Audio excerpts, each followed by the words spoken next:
और एक्शन वाले पूरे ही स्टॉक्स की नई लिस्ट के साथ हमारे साथ आनंद शुक्ला हमारे सहयोगी मौजूद है। आनंद, बताइए कौन कौन सी लिस्ट है जहां पर एक्शन अभी सबसे ज्यादा दिख रहा है? जी हाँ विश्व मोहन, आज बाजार जो है काफ़ी अच्छी बाजार में तेज़ी देखने को मिल रही है और जो सेक्टर लगातार जो है सपोर्ट करता आ रहा है बाजार को वो है आईटी का। आईटी में लगातार चौथे दिन तेज़ी देखने को मिल रही है।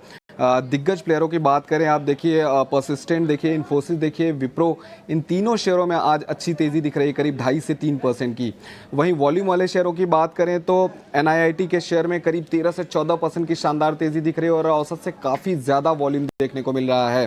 ताज जीवीके की बात करें तो 7% की अच्छी तेज़ी दिख रही है।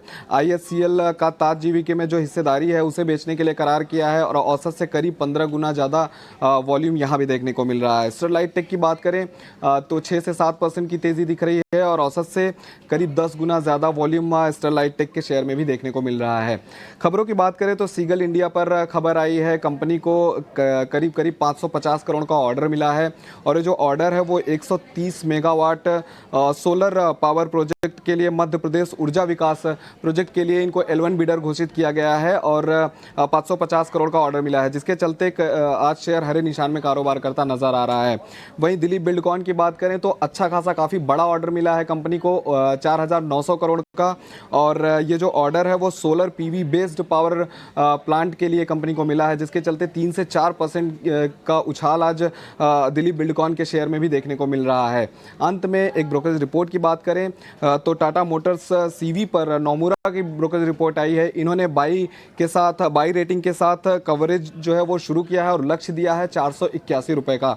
इनका ऐसा मानना है कि जीएसटी में सुधार और जीएसटी में कटौती और इकोनॉमिक्स में सुधार के चलते आगे जो है कंपनी में ग्रोथ देखने को मिल सकती है, जिसके चलते शेयर में 3 से 4% की आज अच्छी तेज़ी देखने को मिल रही है। तो ये सारे बड़े अपडेट्स थे जहां पर आज एक्शन देखने को मिल रहा है। ऑलराइट, बहुत बहुत शुक्रिया आनंद, ये पूरी लिस्ट हमारे सामने रखने के लिए। तो ढेर सारे काउंटर्स हैं जहां पर बढ़िया एक्शन है और ओवरऑल आज के सत्र में हम देखें कि बाजार भी अपने आप को बहुत स्मार्टली होल्ड कर रहा है। पर आइए इन काउंटर्स पर रखेंगे नज़र, पर इस बीच एक और काउंटर है जो कि ऐसे बढ़ते बाजार में भी अंडर परफॉर्म कर रहा है और वो है डिक्सन टेक्नोलॉजीज़। आप देखिए डे लो पर ये स्टॉक आता हुआ 3% का कट आप फिलहाल देख सकते हैं और लगातार हम देख सकते हैं कि ये स्टॉक पे प्रेशर ही है। जब इस पूरे पर्टिकुलर स्पेस में केन्स टेक पर भी हमने गिरावट देखी थी तो डिक्सन पर भी लगातार सेलिंग प्रेशर हावी था। आज देखिए मॉर्गन स्टैनली की भी रिपोर्ट आई है जहां पर अंडरवेट की रेटिंग देते हुए 11,560 के उन्होंने अपने टारगेट्स दिए हैं। यहाँ पर आप देख सकते हैं कि कहीं ना कहीं प्रेशर बरकरार है और मॉर्गन स्टैनली के जो टारगेट्स हैं वो मौजूदा स्तरों से भी लगभग 1,000 रुपये नीचे हैं।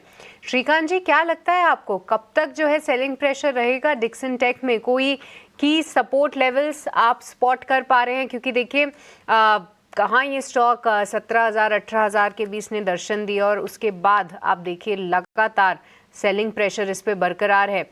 कहाँ तक जा सकता है ये? क्या लग रहा है कि जब तक ये केन्स टेक्नोलॉजी की दिक्कतें हैं उसके क्वार्टरली नंबर्स आएंगे उसके बाद मुझे लगता है कि स्ट्रीट को थोड़ा कॉन्फिडेंस आ सकता है।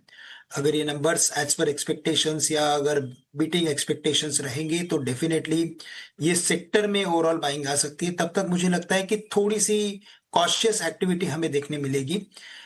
वैसे डिक्सन टेक्नोलॉजी के अगर ओवरऑल टेक्निकल पैटर्न को देखें तो हमें लगता है कि ये वापस से इम्पोर्टेंट सपोर्ट जोन में आ रहा है और करंट लेवल से अगर लॉन्ग टर्म लंबी अवधि का नजरिया हो तो मुझे लगता है कि ये जो 12,000 से लेकर 13,000 की रेंज है इस रेंज में इसे लॉन्ग टर्म के व्यू के साथ खरीदना चाहिए। वापस से इस स्टॉक में रिबाउंड हमें देखने मिल सकता है क्योंकि जो भी प्रॉब्लम रिलेटेड है वो केन्स से है लेकिन ओवरऑल सेक्टर जो है वो सेम है। इसकी वजह से इस पर्टिकुलर सेक्टर में पर्टिकुलर स्टॉक में हमने गिरावट देखी है।